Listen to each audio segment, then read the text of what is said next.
قررت جهة التحقيق مع المطرب سعد الصغير حبسه 4 أيام على ذمة التحقيقات، وذلك عقب بعد ضبطه من قبل سلطات جمارك مطار القاهرة الدولي بحوزته 9 عبوات خاصة بالسجاير الإلكترونية تحت مخدرات المارجوانا. وأمرت الجهات القائمة على التحقيقات بعرض سعد الصغير على الطب الشرعي لسحب عينة وإجراء تحليل مخدرات له بعد ضبط كمية من المواد المخدرة بحوزته.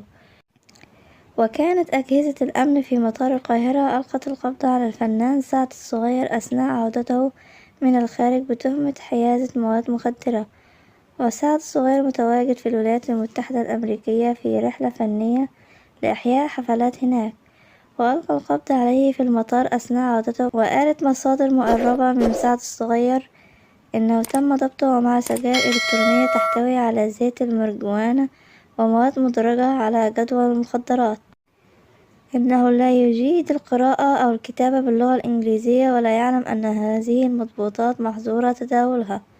وقامت الشرطة بمطار القاهرة بتحرير محضر الواقعة وإحالة سعد الصغير إلى النيابة العامة للتحقيق معه. وكان سعد الصغير خلال الأيام الماضية شارك الجمهور بصور وفيديوهات خلال تواجده في الولايات المتحدة الأمريكية. ويذكر أن سعد الصغير طرح في يونيو الماضي أغنية بابا الشغلانة من كلمات محمد محمود وألحان هاني فاروق وتوزيع زيزو فاروق.